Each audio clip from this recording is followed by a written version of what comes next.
that on something. Yeah, it's going to deliver large aerosol particles. Why? Remember? This kind of makes it the difference between a standard nebulizer versus an aerosolizer.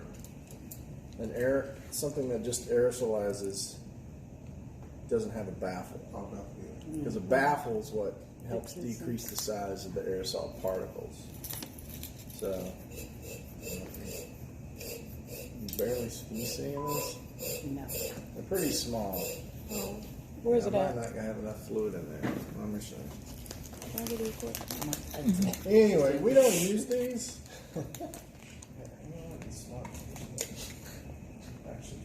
I just think it's a perfume atomizer. Yeah, so your perfume drugs, those things are atomizers.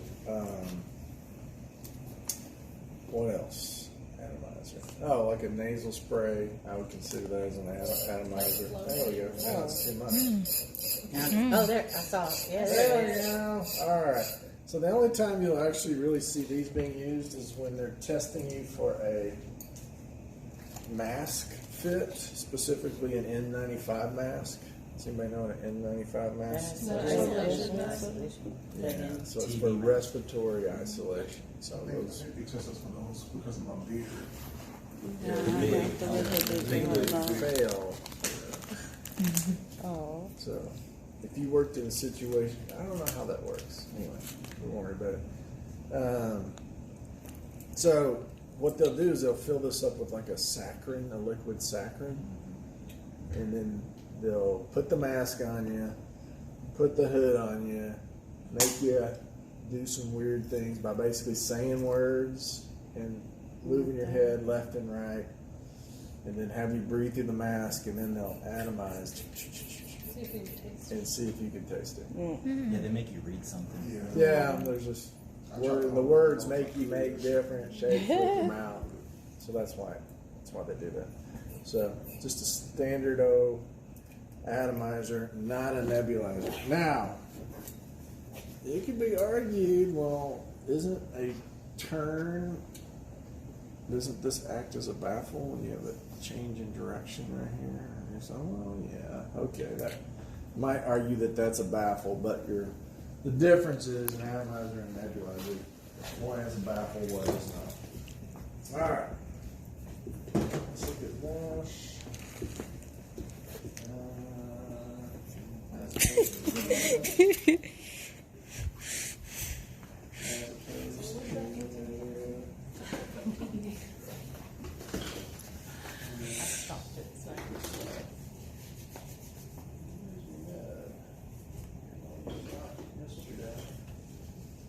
Moved around.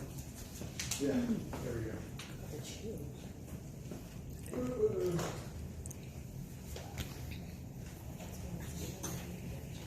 All right, so these are small volume nibs.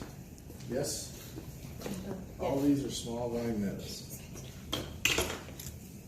And yeah, they all are Sidestream. This is what I just gave you, basically. All right. Just a basic standard jet neb. Constant output means you hook up the little hose and put in your liquid meds that you're going to give them.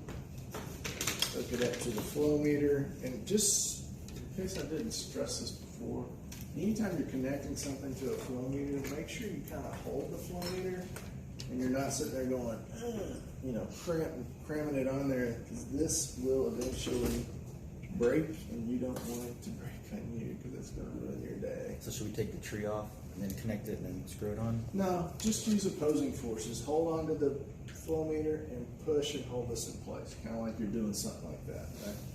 All right. So when you turn this on, it's just going to continuously output. There's no on-off switch in this. There's no giving more aerosol and inspiration. It's just a constant output. Standard small volume nib, constant output device. All right.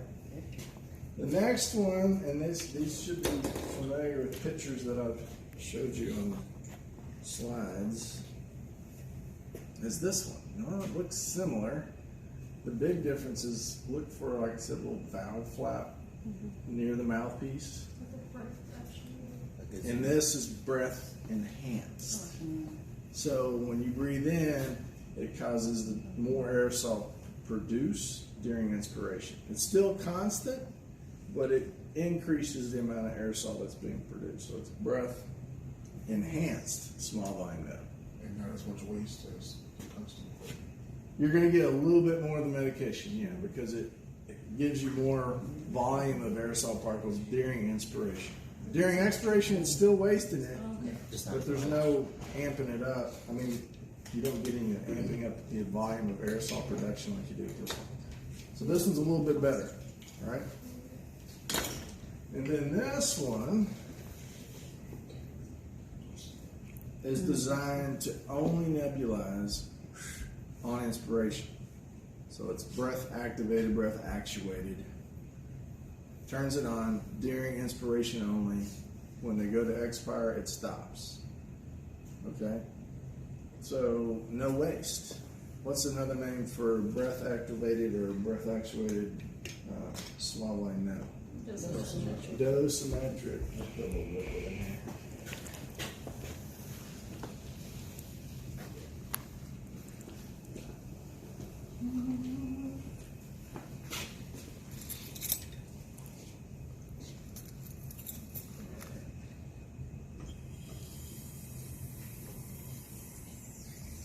Wait, it's continuously putting out. You lied to me. Isn't that just the mist? It's the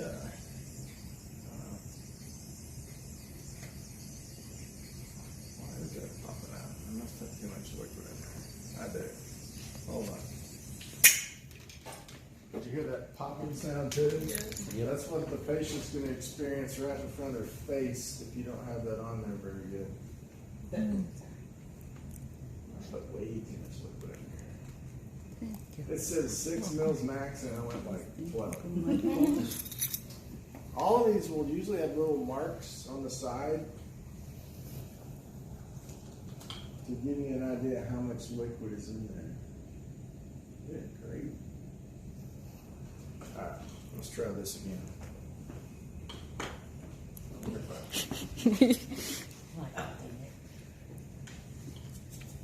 So if you put this like I said, I'm going to see if I can.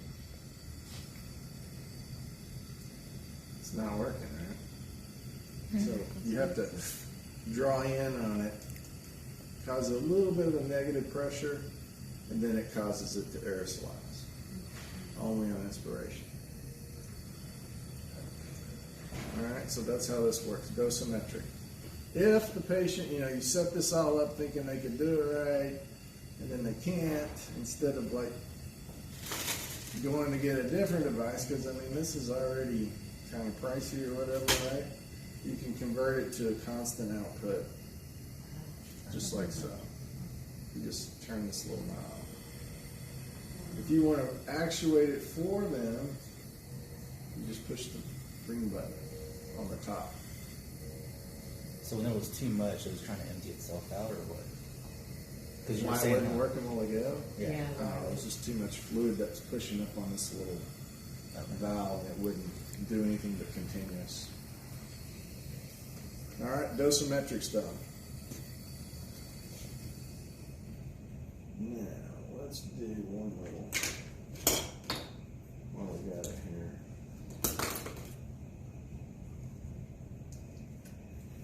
Give us a general idea what this is going to sound like.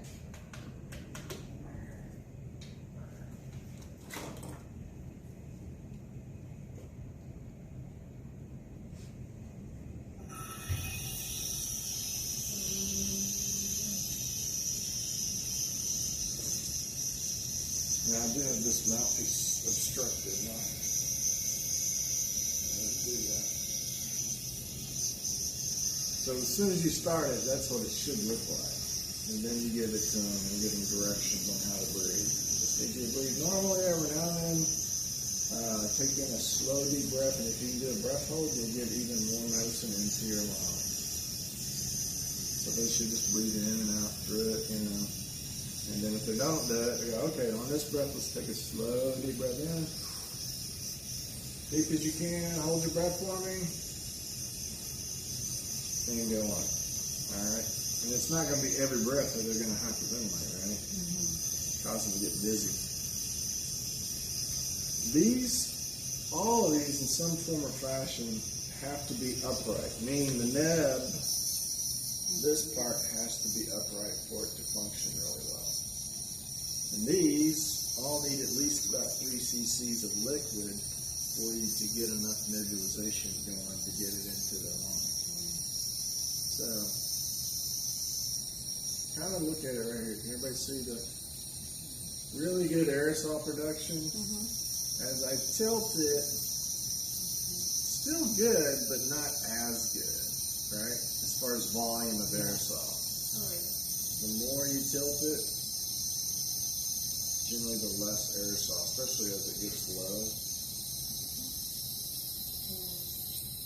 And then you're going to reach a point sideways, not much of anything, especially when the liquid starts.